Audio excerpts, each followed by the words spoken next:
அனைவருக்கும் வணக்கம். லெமுரியா பயிற்சி பள்ளியிலிருந்து சங்கரி. இன்னைக்கு நம்ம பின்தடி கை போறோம்ல முன் பிரதிஷ்டை பார்க்க போறோம். முன் பிரதிஷ்டைனா என்னன்னா நம்ம எதிராளியை சேர்ந்து ஒண்ணு போல வணக்கம் எடுத்துட்டு அவங்க நம்ம ஒரு 2-3 கலரி இடத்துல ஒண்ணு போல பண்றதுதான் முன் பிரதிஷ்டைன்னு சொல்லுவோம். ஃபர்ஸ்ட்ல சமநிலையில நிக்கிறோம். வணக்கம். தயார் நிலை வரும். ஃபர்ஸ்ட்ல நம்ம வணக்கம் எடுக்கிறோம். தடையை தட்டி நம்ம வணக்கம் எடுக்கிறோம். ஒரு தடையோட பேக்ல காலை வச்சு தயார் நிலை வரும். இப்போ நம்ம தொடையை தட்டி நம்மளும் நமக்கு எதிராளியும் ஃப்ரண்ட்ல இந்த மாதிரி தொடையை தட்டி ஒரு ஸ்டெப் வராங்க.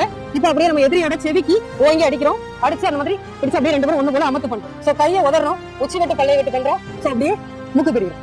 இப்போ நமக்கு ஆப்போசிட்ல எதிராளி இருக்காங்க. சோ அவங்களும் நம்மளும் சேர்ந்து அப்படியே பஞ்சாயரம் காட்டுறோம். பஞ்சாயரம் காட்டிட்டு வலது முண்டா கொடுத்து பேக் சைட்ல கெட்டு பண்ணி சோ இந்த மாதிரி போறோம். லைட்டா பெண்ட் பண்றோம். அப்படியே வலது கை கட்டி உள்செவி காலை எடுத்து காலை பேக்ல வைக்கிறோம். ரெண்டு பக்கமா தடை பண்றதோட பஞ்சாயரம் காட்டுறோம். இடது முண்டா வலது முண்டா கொடுத்து வெளிச்செவி காலை அடிச்சு காலை ஃப்ரண்ட்ல வைக்கிறோம். அப்படியே மறுபடியும் ஒரு கெட்டு பண்றோம். வலது கை நீட்டி வலது காலால உள்செவி காலை அடிச்சு காலை முன்னாடி வைக்கிறோம். உச்சி வெட்டு பல்லை வெட்டு கொடுத்து அப்படியே மூக்கு பிரிவு பண்றோம். வணக்கம்.